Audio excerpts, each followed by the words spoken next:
अधम नराधम निशाचरी अभिमानी हो गई थी प्रभु। विष्णु अवतार की हत्या का प्रयत्न किया मैंने। कैसे सोच लिया एक निर्दोष अबोध शिशु को विष पिला दूंगी। मुझसे बहुत बड़ी भूल हो गई है प्रभु, मुझे क्षमा कर दीजिए। हम सब जो भी करते हैं अपने पूर्व जन्म के कर्मों के कारण ही करते हैं। तुम भी इसका अपवाद नहीं हो पूतना। आज तुमने जो किया उसका संबंध तुम्हारे पिछले जन्म से था, जब संसार तुम्हें रत्नमाला के नाम से जानता था। मैं रत्नमाला? हाँ, राजा बलि की पुत्री रत्नमाला। बलि दैत्यों के राजा थे, बहुत ही शक्तिशाली, और मेरे परम भक्त दैत्य गुरु शुक्राचार्य की सहायता से वो अमर हुए और पृथ्वी और स्वर्ग के सम्राट बन बैठे। यज्ञ पूर्ण होने के बाद वो सभी याचकों को उपहार देने लगे। तब मैंने बौने ब्राह्मण का अवतार लिया, वामन अवतार।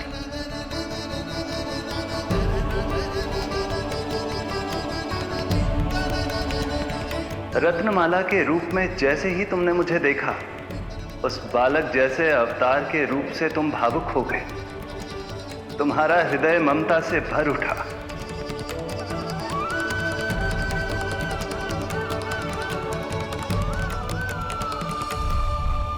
अब एक ही अभिलाषा है मेरी, तुम्हें पुत्र रूप में पाना, गोद में खिलाना, अपना दूध पिलाना। तब मैंने तुम्हें वरदान दिया कि तुम्हारी अभिलाषा अवश्य पूर्ण होगी। किंतु प्रभु, यदि ये वरदान था तो मैंने आपको दूध के स्थान पर विष पिलाने का दुष्कर्म क्यों किया? क्रोध के कारण, जो मैंने उस समय तुम्हारे पिता दैत्यराज महाबली के साथ किया था, उसी के कारण तुम क्रोधित हुई थी। उपहार में 3 पग स्थान मांग लिया था मैंने उनसे। किंतु इतने से उपहार से मुझे इतना क्रोध क्यों आया प्रभु? जब राजा बलि ने मेरे वामन अवतार की इच्छा पूर्ण करने का वचन दे दिया, तो मैंने विशाल त्रिविक्रम स्वरूप धारण किया।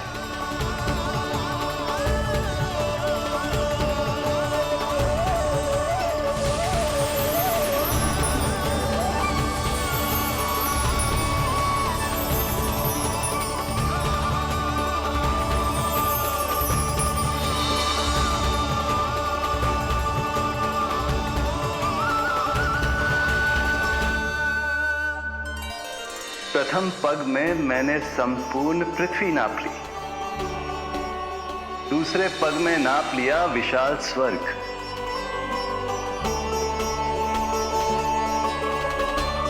किंतु फिर राजा बलि के पास उपहार में देने के लिए कोई स्थान ही नहीं बचा। पर महाबली भी अपने वचन के पक्के थे। तीसरे पग को रखने के लिए उन्होंने मुझे अपना शीश अर्पित कर दिया। मेरे बार से महाबली पाताल लोक जाने पर विवश हो गए। अपने पिता के साथ हुए इस व्यवहार के कारण ही तुम्हें क्रोध आया था।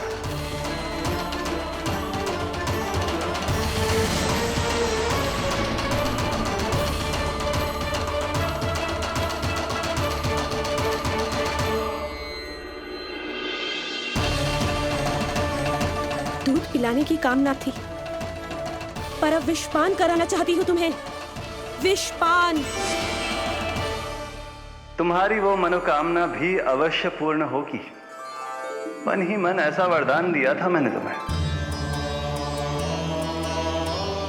और आज तुम्हारी दोनों इच्छाएं पूर्ण हो गई हैं रत्नमाला। भले ही तुम्हारी नियत में विष था, पर तुमने मेरी भूख मिटाने का उपक्रम किया, मुझे अपने पक्ष से लगाया। यही कारण है कि तुम मेरे लिए मेरी मां के समान पूजनीय हो गई हो। और इसीलिए अब से तुम सभी बंधनों से मुक्त हो।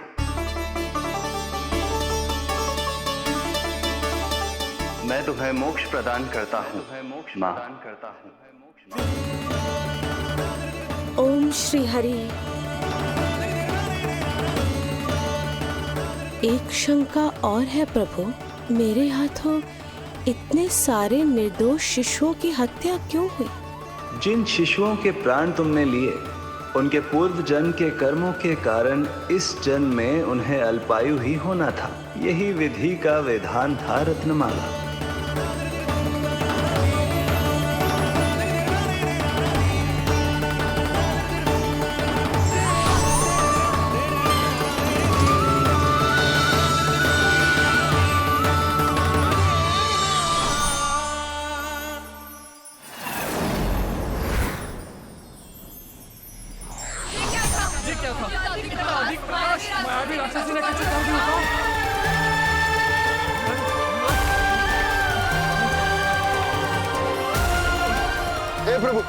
हे प्रभु रक्षा करो प्रभु।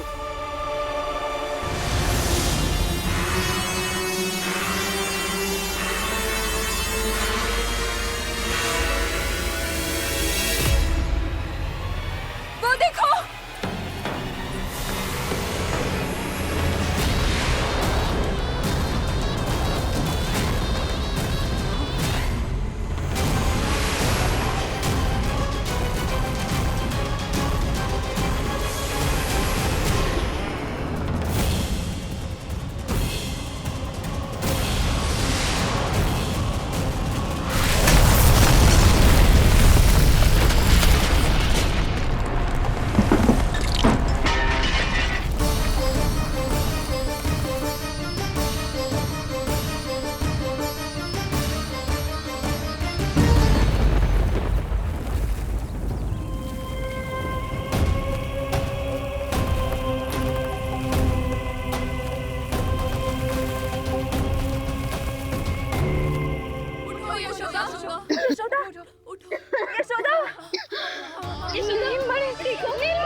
तुम दोनों ठीक हो?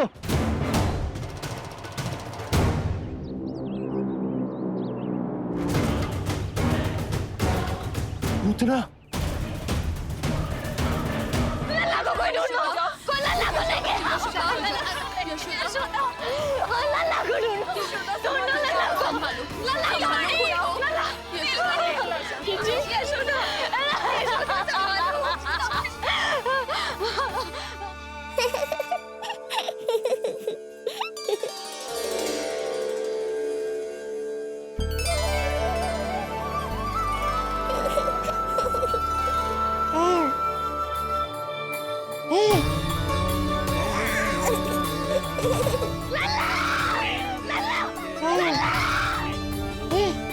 सीढ़ी लेके आओ कोई। नीलमणि घबराना मत, हमारे। अरे सीढ़ी लाओ, चलो जल्दी।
मुझे क्या होना है मैया, मैं बिल्कुल ठीक हूँ।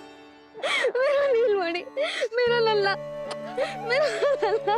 अब तो मत रो मैया, आ गया हूँ ना आपके पास, अपनी मैया की गोद में। मैं तुझे दियो वचन पूरा ना कर पाई लल्ला, मैं तेरी सुरक्षा ना कर पाई।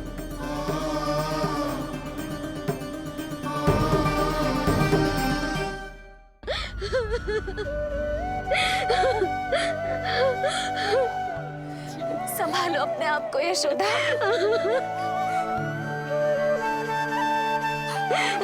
स्वास्थ्य बिगड़ जाएगा जीजी, अब बस। चिच्ची, लल्ला मिल गया है। चिच्ची, लल्ला मिल गया है। काहे घबरा रही हो? मत रो मैया, देखो मुझे कुछ नहीं हुआ। कोई तो चुप कराओ इन्हें। रोहिणी ताई जी, अब आप ही संभालो। चुप हो जाओ यशोदा, नहीं तो देखो लल्ला भी रो पड़ेगा तुम्हें देख के। हाँ?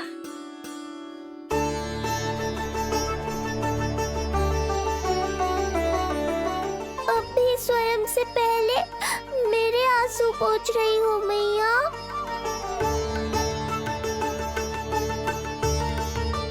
हे प्रभु नारायण, आपका कोटि कोटि धन्यवाद। हमारा नीलमणि सुरक्षित।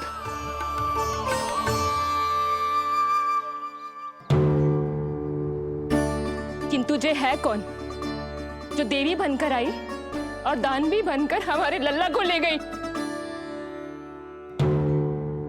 मैं भी इतनी देर से जय ही सोच रही हूँ, जे है कौन? पूतना तो मंदिर पर। मुझे सूचना मिली कि अनेकों गांवों में एक राक्षसी है जो दूध पीते बच्चों को खा रही है। अब तक न जाने कितनी माओं की कोख उजाड़ दी पिछले कई दिनों में। जैसे मुझे सूचना मिली मैं सबको सतर्क करने आ गया, पर बहुत देर हो गई। मैंने कहा ना मैया, चिंता की आवश्यकता नहीं है। अब वो किसी मैया की गोद नहीं उजाड़ पाएगी। नहीं तो मैं सोचू, इतनी भयानक राक्षसी से हमारा नीलमणि बचा कैसे? पर इसे तो करोज भी ना आई मौसी। वही तो मैं सोचूं, ये हुआ कैसे? कोई साधारण बालक तो ये कर नहीं सकता। सही कह रही है मौसी, अवश्य हमारे लल्ला अद्भुत है। मुझे भी यही लगता है, कुछ तो विशेष है अपने लल्ला में। लो कर लो बात, फिर से वही सब आरंभ हो गया। इनके चक्कर में कहीं मेरा भेद ना खुल जाए। हाँ, इस घटना से सिद्ध हो गया है, बहुत दिव्य बालक है जे। अब तो मुझे पुकार लगानी ही होगी। बहन योगमाया, सहायता करो।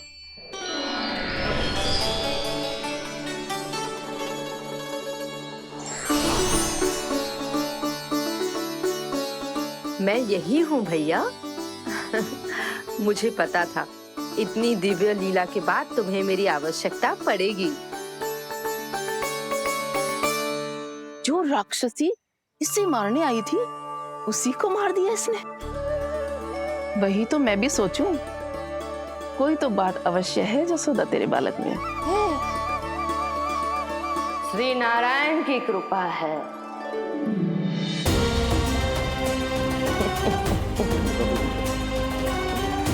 यही तो विशेष बात है यशोदा मैया के लल्ला की। नारायण का आशीर्वाद अर्पित है। ये तो वही है जो लल्ला की मालिश के लिए आई थी।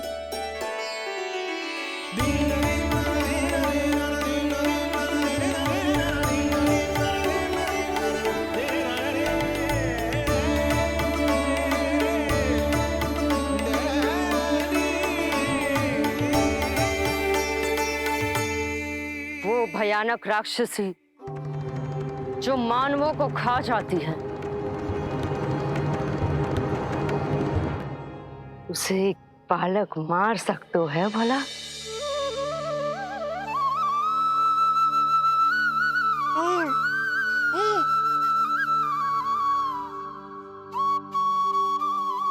सत्य तो ये है, ये चमत्कार श्री नारायण का है। तुम सबने आकाश में एक दिव्य प्रकाश देखा या नहीं? दिव्य प्रकाश? हाँ, मैंने देखा था।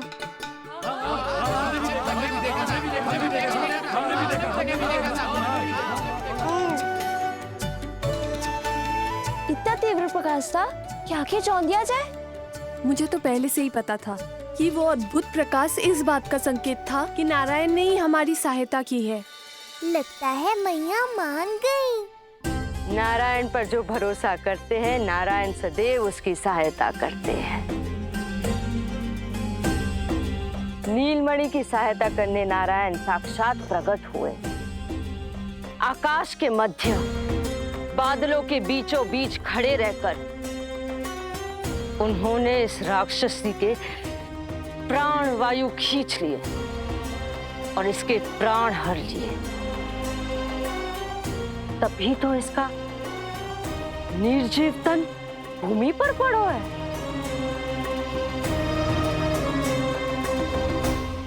श्री नारायण स्वयं प्रकट हुए।